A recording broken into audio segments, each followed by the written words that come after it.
So I'm here with Greg Rogers from Asheville. And yes, we've been meaning to do this little sit-down video thing for quite a long time. And as most folks know, Greg's from Asheville and the storm got in the way. So I'm glad to finally see you again. And Good to be here. I Very know you good. got a lot of pictures. Maybe we can share all that in a separate video and let people know what you went through over there. It's good to do something as normal as this. Normal, you could call this normal. You're tired of being in a disaster area, so yeah, this is great. So we're talking about oxalic acid glycerin extended release treatments, and Greg's done a lot of research on this in the last 2 years, and I've watched him give a lecture on it 3 times, and every time I learned a little bit more. I've been actually using this idea for a couple of years now. I haven't talked about it much, but Greg's got the numbers dialed in. He's got the science, and I think it's important that people see the numbers and the science behind this thing.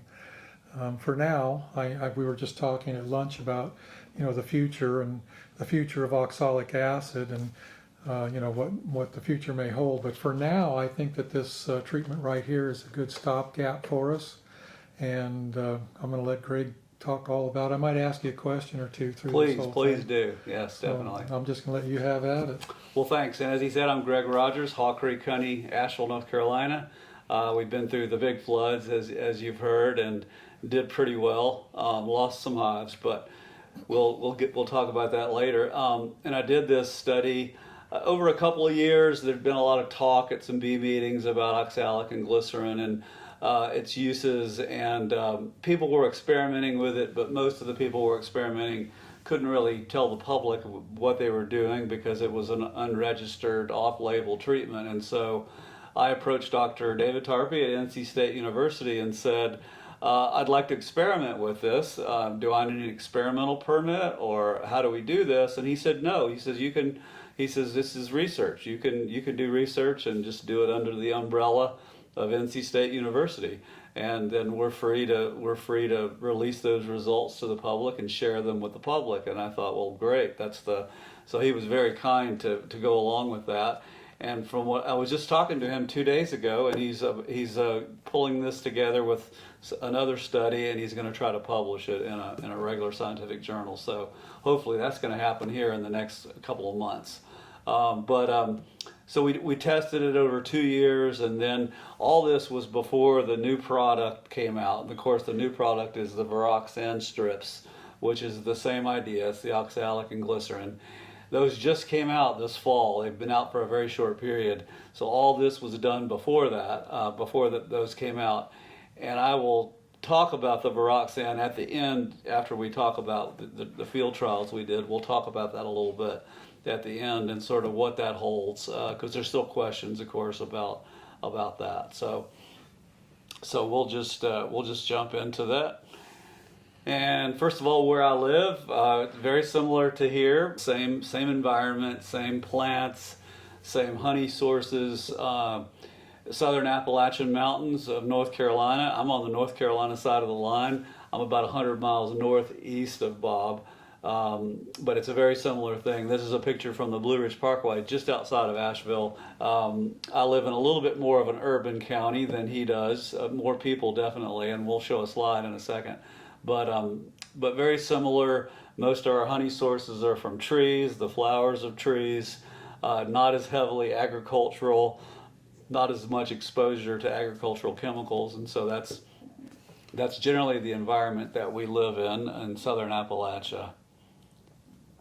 And just a quick review, this kind of helps give a perspective of, where I am, what the weather is like there in relation to where you are. So, it may be different for you watching this. Climate of Western North Carolina, where I live, roughly all my bee yards are at the 2,000 to 2,500 foot elevation level. Some of yours are a little bit lower than that, probably. About half a dozen that are down around 1,600. Right. But that's Asheville sits at about 2,300, so that's our elevation. We get anywhere from 40 to 80 inches of rainfall a year, highly variable from year to year.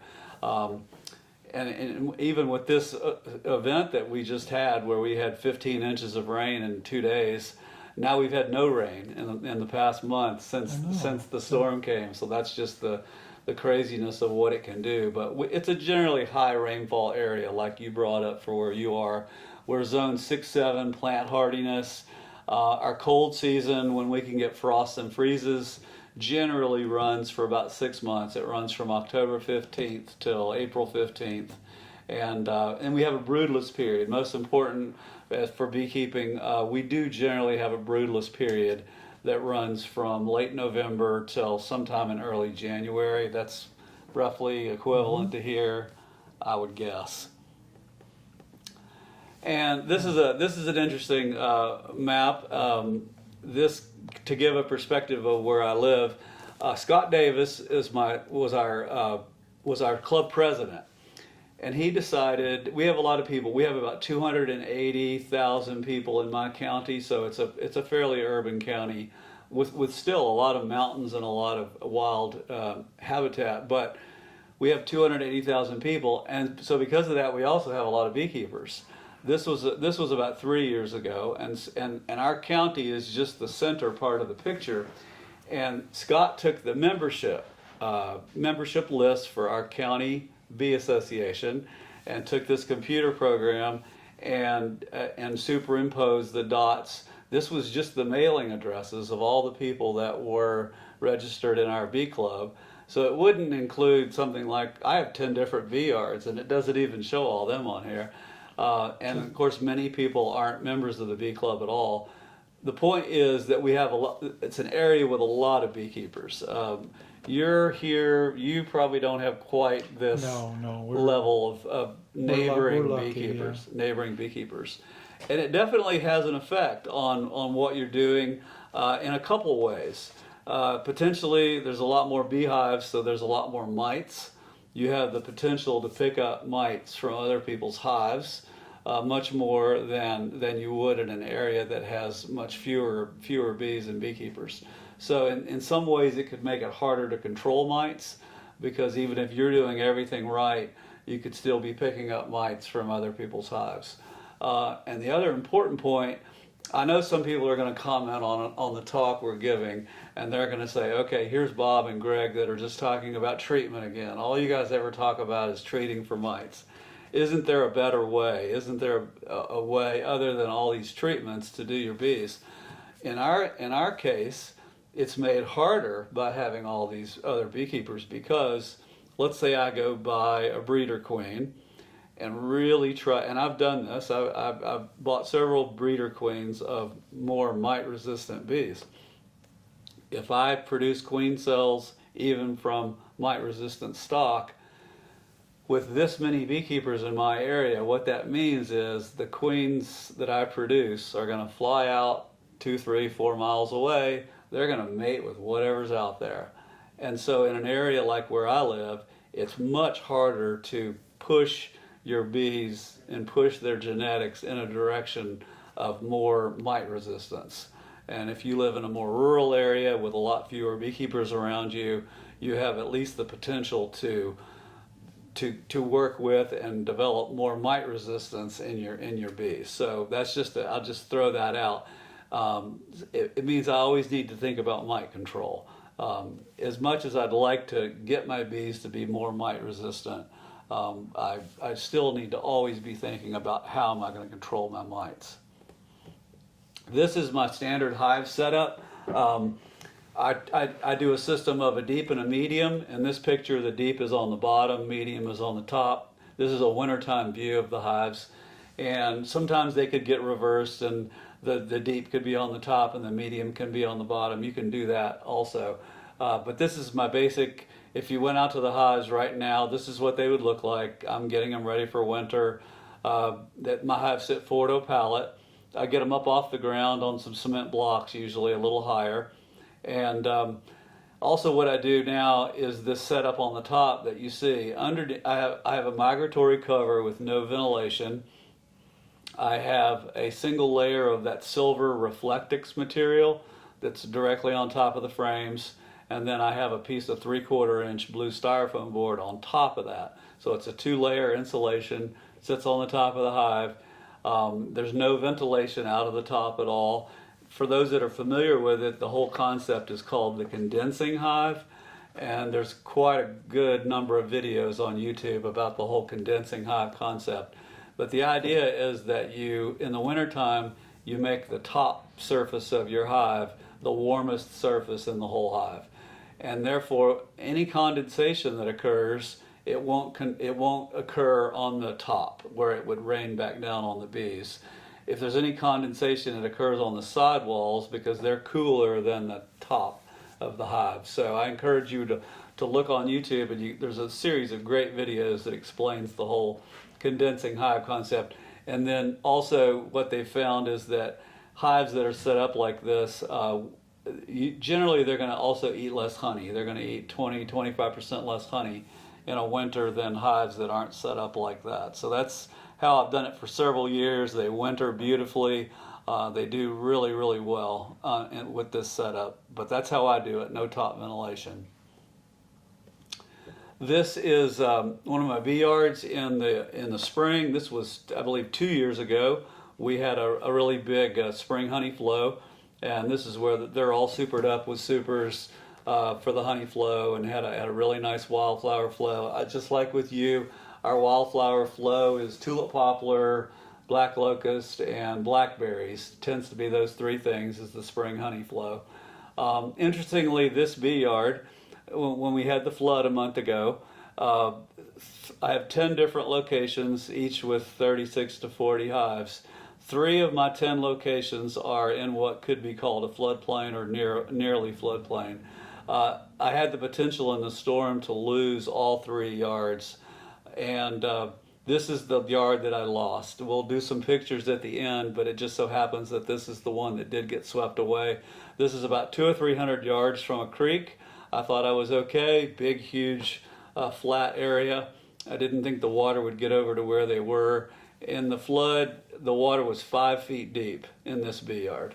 So it literally picked these hives up. Of course, they didn't have all these supers on them, but it picked these hives up, carried them 60 yards away, and deposited them against a tree line. So my lesson from the flooding and what we've all been through is, be really careful about putting beehives in a floodplain or something that you even think is a floodplain. I also came very, very close to losing the other 2 of the 3 yards that I was talking about. So your experience with floodplain, I mean, we tend to, as beekeepers, we're looking for a flat place to put the bees, and this field looks so tempting. Bottomland. Bottomland, it's flat, it's easy to get into with the truck, but I'll just, as a cautionary tale, I can tell you, just be careful about floodplains and pay attention to where they are, and talk to the people in the area that know about that. But your experience too? Yeah, I've lost a few colonies to floods. Yeah, yeah.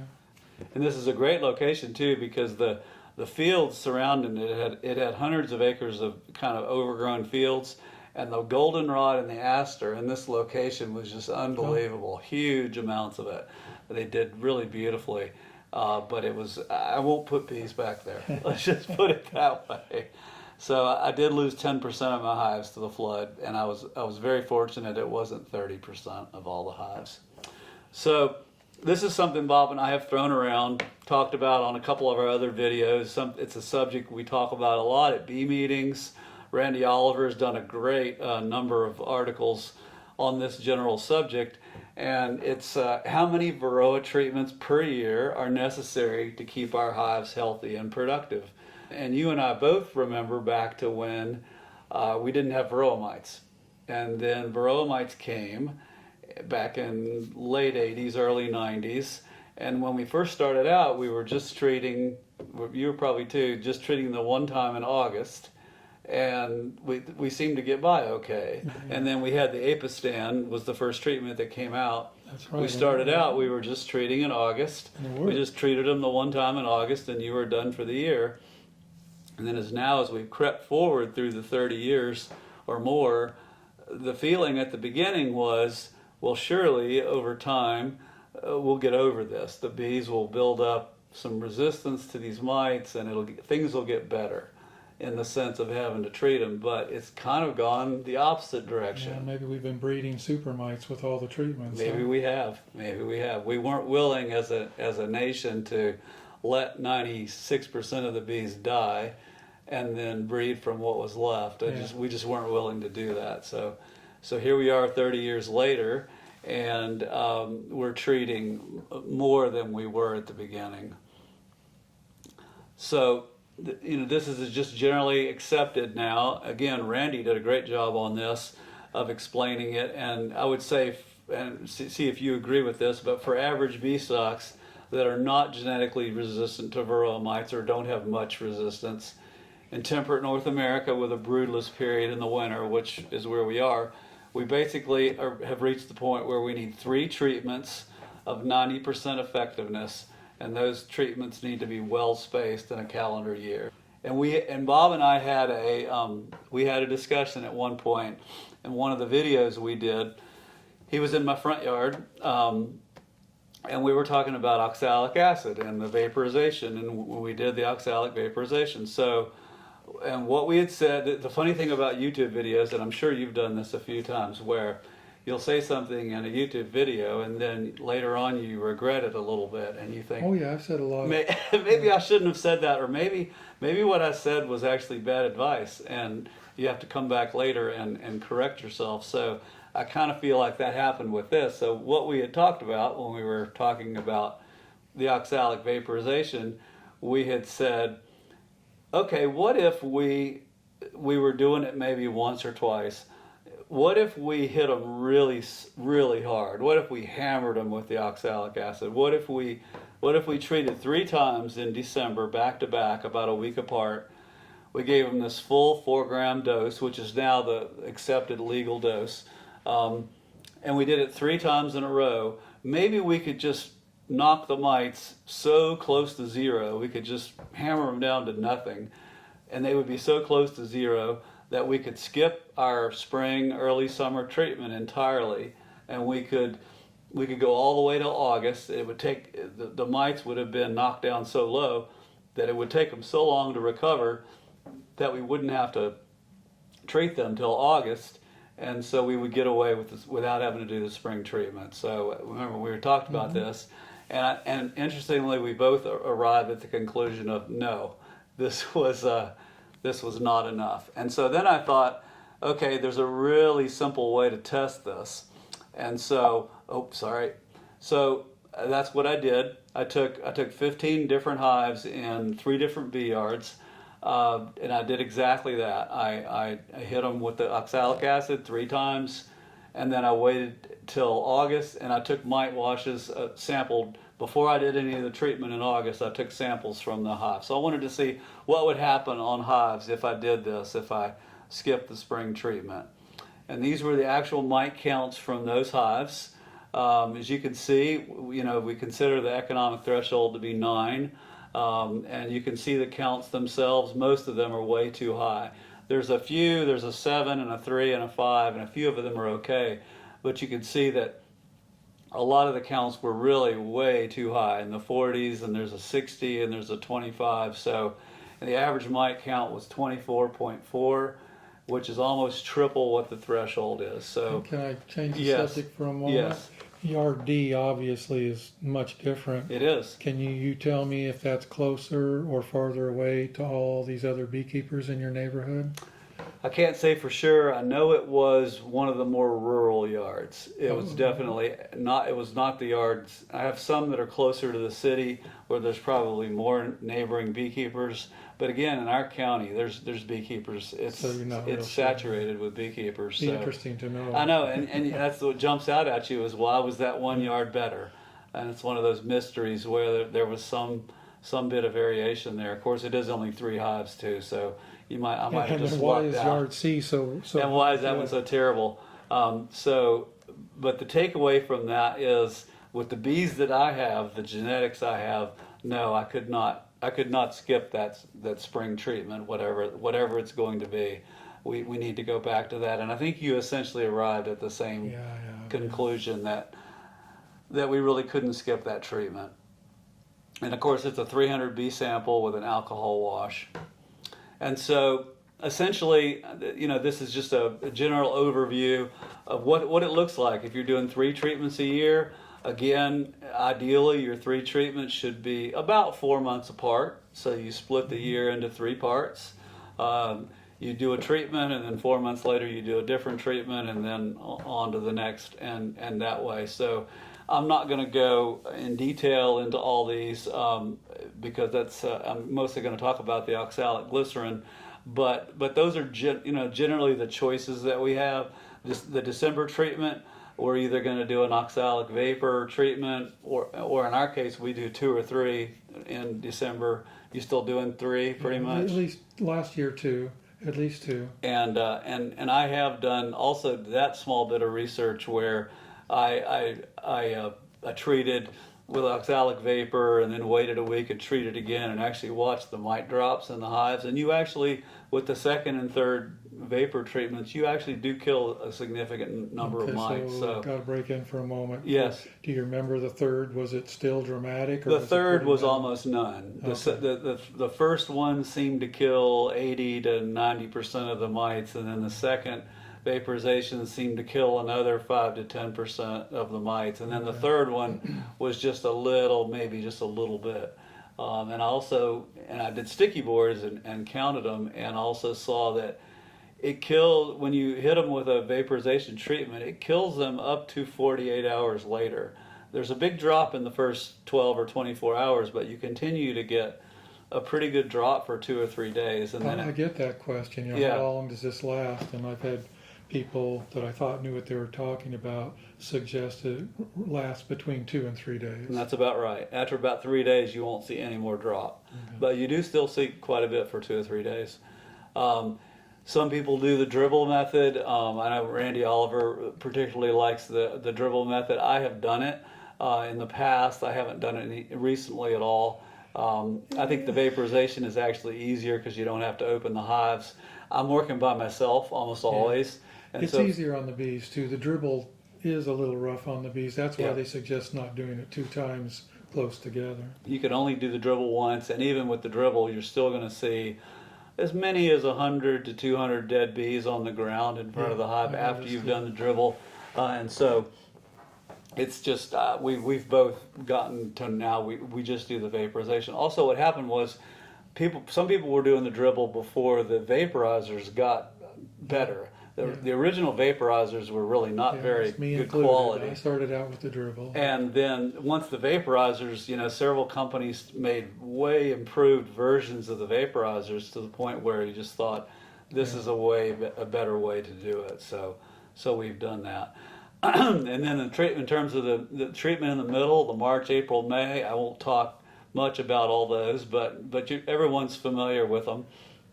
The thymol, the formic acid, and the amitraz, they're all effective. They all have their advantages. They have their disadvantages. The thymol and the amitraz obviously can't be used while you have honey supers on. The thymol and the formic both have temperature issues. You have to be careful with temperature issues. They also have some issues with effects on the brood. The thymol and the formic both have effects on the brood, but they can all be used. They just you have to be careful of how you use them. August and September, same thing, thymol, formic acid, and amitraz with their pluses and minuses for each one. And then this new idea, the oxalic and glycerin, it would possibly fit in this March, April, May window, and we'll talk about that as we go along.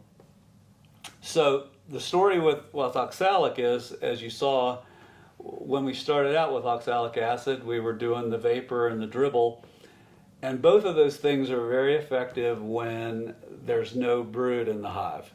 But the one problem with oxalic acid was it's not very effective if there's brood in the hives. I know some people do these repeated applications where even with brood in the middle of the summer, you go in and 4 or 5 times in a row, you treat them with oxalic acid, and some people say with a vapor, and some people say that's effective, but most of the research says no, that it's not a particularly effective way. So ever since oxalic came out, the search has been on for a way to take oxalic acid and turn it into a treatment that would be useful if the hives have significant amounts of brood in them, particularly in the spring and the summer. So how to do that? Various people in different places were trying to figure that out. And actually, the folks that figured it out were in Argentina. And this was the product they came up with. It's been at least 10 or 12 years since they came up with it. It's called Alum Cap. It has not ever been registered in this country. But what they came up with was some beekeepers there talked to a chemist friend of theirs and said, what can we combine oxalic acid with, and what can we apply it with that would make it more of a long-lasting, extended treatment on a beehive? And so the chemist friend said, oh, turns out oxalic acid dissolves very readily in glycerin. It doesn't do as well in water, but for some reason it dissolves very easily in glycerin. So they said, dissolve it in glycerin, come up with a cardboard strip of some kind that you can soak it and get it to absorb, and then apply that to the hive. So they actually came up with this product. And it was actually tested here in this country in 2021, I believe, and you were part of the study. Auburn University and University of Georgia used our bees to do a study. I'll try to remember to put a link to that video at the end of this video. And what they found gradually from that project and other projects was that there's times and ways that it works, and there's times and ways that it doesn't work. And they gradually came to an understanding of that. And so that study in particular that was done here, they studied it in July and August, which, as you'll see in a minute, you'll see why it was essentially too late in the year. It probably works as an earlier season treatment, but doesn't work as well in the July and August window. But anyway, so like I said, that didn't get registered in this country, but there was a lot of interest in it. And so Randy Oliver in particular kind of took it from there and started to look at it, the same idea, the oxalic combined with the glycerin. He did a series of tests and studies. He published it in the American Bee Journal, a whole series of articles. Those articles are all available on his website. He first worked with the blue shop towels, and then he and others that he was working with gradually started to work with other materials and other ways of applying it, seeing if there wasn't some way to use it that would be as effective as the strips from Argentina, or maybe even more so. All the information, all those articles that he published in the American Bee Journal on that subject, including on how to make the Swedish sponges that we'll talk about in a minute, all that information is available on his website. Randy's been one of the greatest resources to American beekeeping in the last 20 years. I highly encourage you to support him. His research is funded by beekeepers, is independent of any other organization, and his work is great. I've contributed to his site, and I encourage you also to do the same. And so gradually, between the people in Argentina and Randy and others, Dick Brickner in Tennessee, who you know too, also was working on it, and all these people kind of gradually, from working with this oxalic and glycerin, they came to the same conclusion of how it worked and how it didn't work. And this is one of the most important slides of the whole presentation, and I'll go back to it in the end also to talk about it some more. It's a little hard to wrap our heads around, because when we think of mite treatments, we tend to think of all the other mite treatments that we've had, and the way how a mite treatment should work. How it should work in our mind is that you put a mite treatment in a hive, the mite levels are high, and it knocks the mite levels from a high level down to a low level, right? That's what we would define as remove all the mites. A successful mite treatment, is it would essentially reduce them.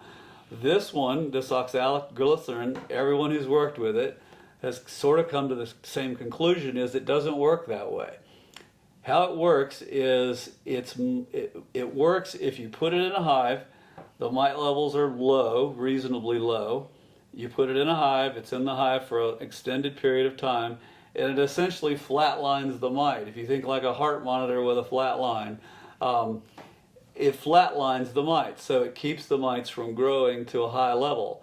What it doesn't seem to do very well is if you put it in a hive with high mite levels and you expect it to knock them down to a low level. It just doesn't seem to work that way. So it's a suppressant. Think of it as a mite suppressant. That could still be an extremely useful tool for us as a mite treatment, but we have to know how to use it at the right time. If we use it at the wrong time and expect it to work, it's not going to work. So that's kind of the background of what we have understood so far. And then we'll also talk about this at the end when we talk about the viroxan. So there was a lot of interest in 2022, and a lot of that was Randy's research. He had shown that it worked well. Several other people had reported back to Randy. They were getting similar results. It all worked very well. So then in early 2023, 3 states approved the use of oxalic glycerin treatment prepared by beekeepers for their own use. And those 3 states were all in the Northeast. They did it as an emergency exemption or special local need. It didn't last long. It only lasted for about 2 or 3 months, and the EPA stepped in and said, no, we don't want it to work like this. We don't want beekeepers, making these treatments for themselves. We'd like to just put a pause on this and decide on a different path. So that was a little bit of history. But of course, then for 2 or 3 months, beekeepers in those states were making their own strips, and then suddenly they were told it wasn't okay to do that. So I don't work for EPA, I don't speak for them, but why do you think they did that? What were their concerns? Why did they not want beekeepers to make these? And several were reasonable. They would quit. Obviously they're going to prefer to see a company come forward with a product that then is rigorously tested, and that's approved. That's just the process in this country of how generally we do mite treatments. So they would have been concerned about the oxalic acid itself. Had it been properly tested for purity, so there was no contaminants in the oxalic acid. Also, what they were probably concerned about was people were experimenting with these different types of pads or sponges that were as the absorbent material, and there was probably some concern about that. The Swedish cellulose sponges that you'll see in this experiment, they obviously had some colored dyes, so who knows what the colored dyes are.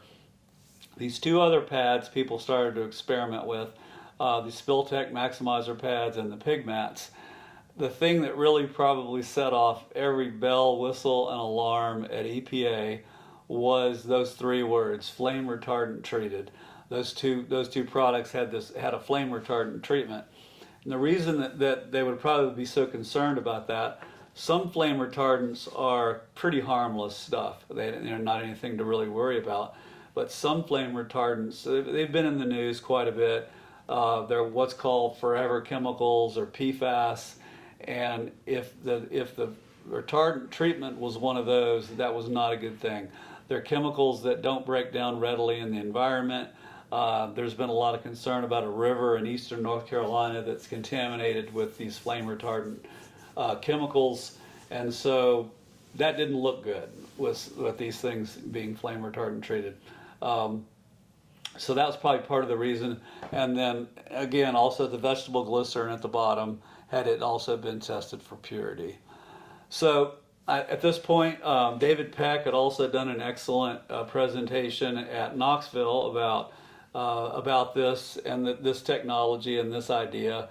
And what he had said was, this is after EPA had withdrawn the approval, he had said the best way to sort of push this forward and make some progress and work towards having something beekeepers can use, he says we need more research in more different places.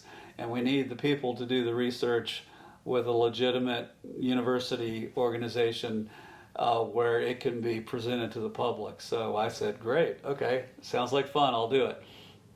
And decided to do it. I'm getting a little older, I'm starting to downsize a little bit, and I've wanted to do some research as part of, and you've done a number of research projects already. Starting to smell the roses a little.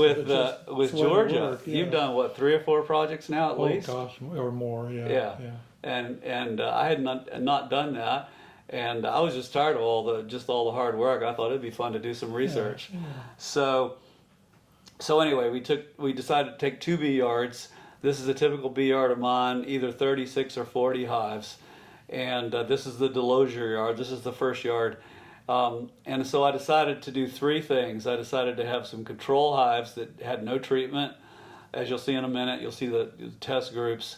Then I had hives that were treated with Formic Pro, and hives treated with this new treatment, this oxalic glycerin treatment.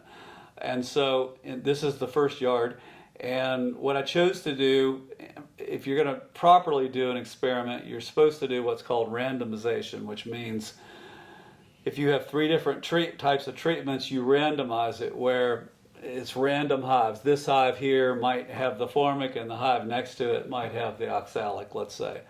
I've chosen not to randomize. I'm just saying that from a science viewpoint. It doesn't mean that the results of the experiment are invalid. It just means I need to acknowledge what I did, which is the hives on the right got the oxalic treatments, the hives on the left got the Formic Pro, and the 4 hives in the back were the hives that didn't get treated with the treatment. And the reason I did that, I'm scared to death of the hives that you don't put a treatment on, and you've probably been through some of this too, where the risk is that you're creating a mite bomb. On the hives that don't get a treatment, you're creating a mite bomb potentially, and those mites could also then spread to all the other hives. So in my mind, I'm just going to put those 4 that aren't treated in the back by themselves. They're only 10 feet from the other ones, but anyway, that's just kind of a full disclosure about how we set up the experiment. Second yard was the same way. The hives on the right got the oxalic glycerin treatment, and the hives on the left got the Formic Pro. This is the second yard. This is the hips yard. And these were the experimental groups. This is the treatments that we did. The Formic Pro, we did it where it was just 1 pad followed by the second pad 10 days later. I think you've been through the same experience as me with Formic Pro. It's a very useful treatment, but most people in this area have arrived at the conclusion that putting 2 pads on at once is not a good way to go for where we are. Causes too many problems with queen loss and brood damage, and so I went with the 1 pad followed by the second pad 10 days later. The second treatment group is the oxalic glycerin. It's a total of 16 hives in the 2 yards, and it's 2, you'll see in a minute, you'll see the picture, it's 2 wide strips, each of them 3.5 by 9 inches, and the total of treatment, it has 50 grams of oxalic acid and 50 grams of glycerin. The third group is also oxalic glycerin, 18 hives, and all I've done is take the 2 wider strips and cut them in half again, so it produces 4 narrower strips instead of 2 wide strips. But it's the same amount of surface area, and it's the same amount of oxalic and glycerin exactly. And then the fourth group, which is only the 4 hives, is the control group, no treatment, and it's 4 hives. So, but again, all these hives were treated back in, including the control hives, all of them were treated back in December with the oxalic vapor 3 different times. So this is in May, several months later, what we're doing to the hives. So if you think about it, these control hives at the bottom, they got no treatment. They're the same as those hives that I first talked about at the beginning of the talk, where I had those 15 hives in the 5 different bee yards. That we're skipping the spring treatment, and you'll see what the outcome is. And then also in the end, you'll see my fear of these no treatment control hives was justified. So my original intention was to start this in mid-May. I was going to get it on by about the 15th of May. It ended up there was a couple of delays, and so we didn't get the treatments on until about May 30th. But that ended up, it was okay to do that.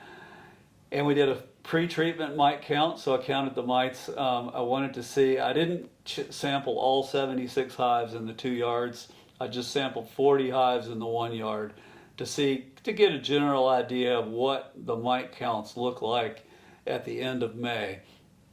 And so I did that, a 300 B sample. I'm switched to a Dawn detergent mite wash, and I'll show you that in a few minutes. And it was the 40 hives in the Delosier yard. And the average mite count in those 40 samples was about 2.4. So it was low. It was reasonable. Do you see mite counts like that in May? Is that typical? Mm-hmm. Yeah, or lower. Yeah. Or lower, right. And then of those 40, only 2 of them were over threshold. One was a 10 and one was an 18. So that looked pretty good. And the overall mite count was low to start with.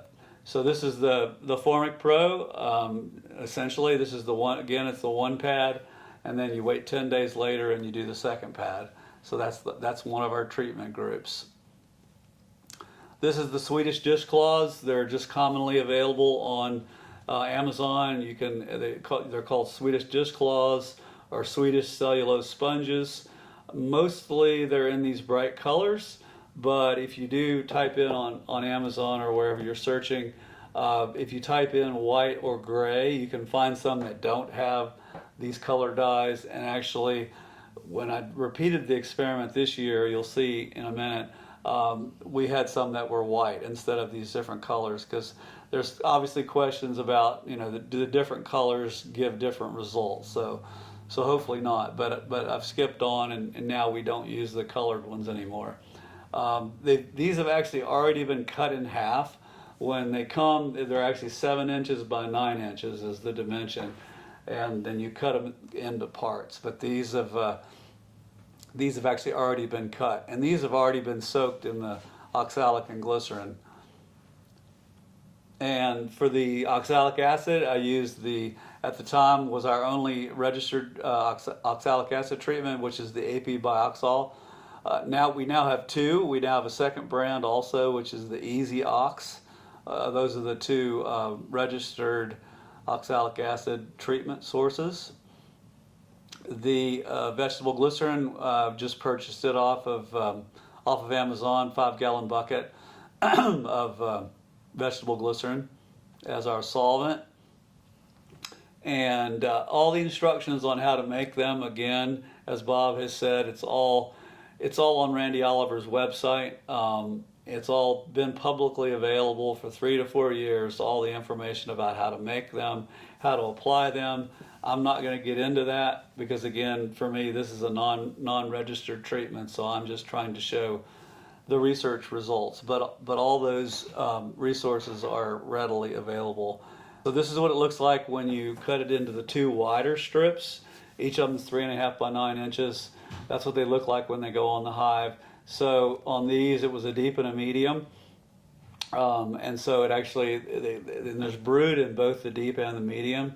So the towels go between the 2 boxes, and the honey supers can go on above that. We'll talk about that in a little bit.